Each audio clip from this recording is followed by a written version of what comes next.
Welcome to Starfield Signal, your place for everything Starfield. I am your host, Luke Woodward, and today we are talking about the upcoming dedicated Starfield event from Xbox and Bethesda. Here are 10 must-have features for Xbox to pull off the ultimate Starfield Showcase. I'm particularly interested to see the comments about number 3. Let's get into it. Number 1, release date. This is what everyone has been clamoring for. With the original release date being announced in June of 2021, Bethesda bolstered the confidence of their fans with the 11/11/22 release date. Keeping fans enticed with a slow trickle of content through videos, artwork, and scripted interviews, Bethesda was slowly building up excitement for Starfield. That all unfortunately came to a crashing halt when they announced in May of 2022 the game would be delayed to the first half of 2023. This was very disappointing to get a delay, but then doubly disappointing to get a cryptic and extremely vague release window. Since then, speculation, leaks, and rumors have spiraled out of control concerning when the official release date will be. As of February 6, 2023, there has been no further clarification on Starfield's release date. For the showcase to be a success, this has to be the primary building block. With no release date, the showcase will be considered a failure regardless of the other content. Number 2, spaceflight and ship mechanics. Seeing just a glimpse of spaceflight in the gameplay reveal event last summer, we still know very little about what it will actually feel like to pilot our ship in addition to other mechanics. Todd Howard has also mentioned in interviews that in addition to dogfighting, you can also disable, dock, board, and even steal other ships. These are all pretty interesting mechanics in theory, but it would be nice to get a sense of what it actually felt like through a longer gameplay sequence.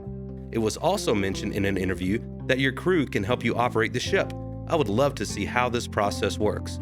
Do you simply assign a crew member to always be on guns or comms, or is this a dynamic system and allow for you to move people around in the heat of battle? Number 3, space to planet transitions. We have known for quite some time that Starfield will not feature seamless transitions from space to a planet's surface. Todd Howard remarked that these are designed to be two different realities.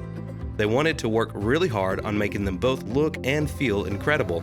Taking the time to engineer the seamless transitions between these two realities wasn't the best use of their resources. It's just not that important to the player, Howard says. With this in mind, we still have not seen what alternative solution to this transition Bethesda has landed on. Pardon the pun. This was actually somewhat shocking that Starfield would not include seamless transitions, mostly because other space exploration games tout this as an impressive feature in their mechanics. Several are concerned this means the game will be full of cutscenes every time you want to land or depart from a planet, causing major pacing issues. Hopefully, Bethesda has cleverly come up with an appealing way to transition these two realities without disrupting the tone and pace of the game. Before moving on to number 4, just wanted to say a quick thanks for watching the video. If you're enjoying yourself and you're excited for Starfield, I would love for you to subscribe and join us on the journey. Number 4, planet-based travel. There has been much speculation about vehicle-based travel once your character is on the planet's surface. With planets seemingly having infinite space, as Howard says in an interview, it would make sense to have surface-based vehicles to make travel much more practical.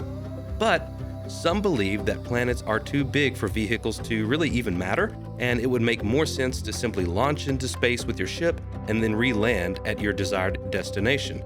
Sure, I can see this argument, but again, it seems to be very disruptive to the tone of exploration and the pace of a good gameplay loop. Hopefully, there is a good explanation of how we can expect to enjoy exploring all 1,000 planets. Number 5, more combat.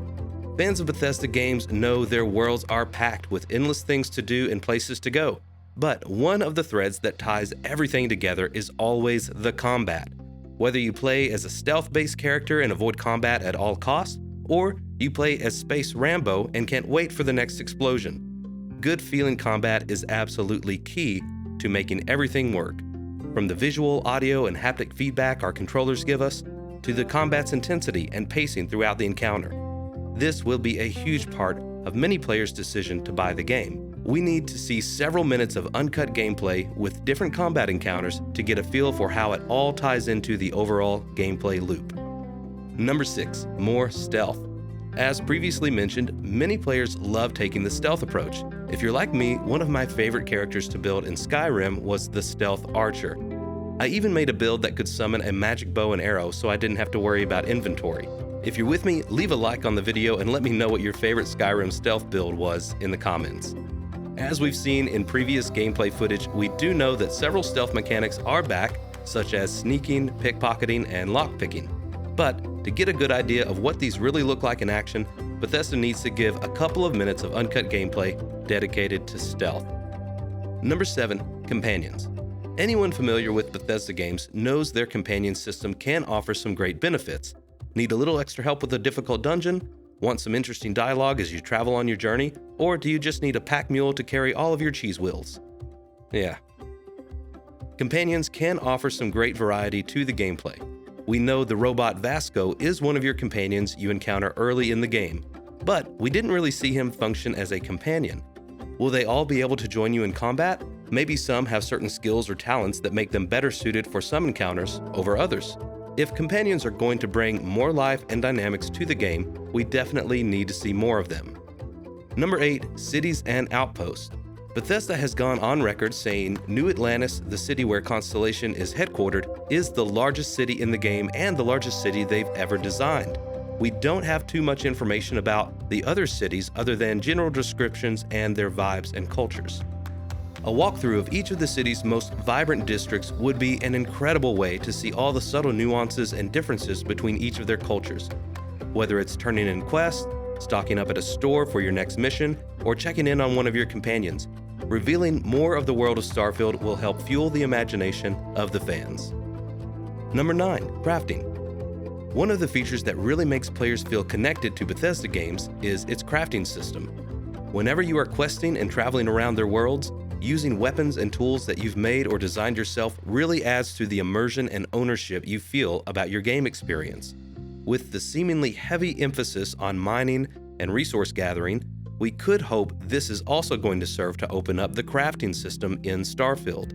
Not only will there be more raw materials to craft with, but hopefully there will be endless variations of weapons, suit mods, and tools that you can craft to really make your experience unique. Getting a more in-depth look at the crafting system would be a great addition to the showcase. Finally, number 10, 15 to 20 minutes of seamless gameplay. Sure, it will be heavily scripted, but this will allow us to see all of the different systems and mechanics working together to form a coherent and rewarding gameplay loop. The original gameplay reveal only had about 30 seconds of uncut gameplay at the very beginning, and that was a pretty casual walk out of the spaceship and a few seconds of scanning. I want to see what the pace is like. What's the vision? Show us how to have fun in this universe. Can Xbox pull this off? Will Bethesda have enough of the game ready to showcase? I would love to hear your thoughts in the comments. It's been incredible to see our channel grow. We are all super excited for Starfield. If you want to join us on the journey, we would be happy to have you. Click those subscribe and like buttons, and we will see you soon. For now, may you find wonder as you journey through the stars.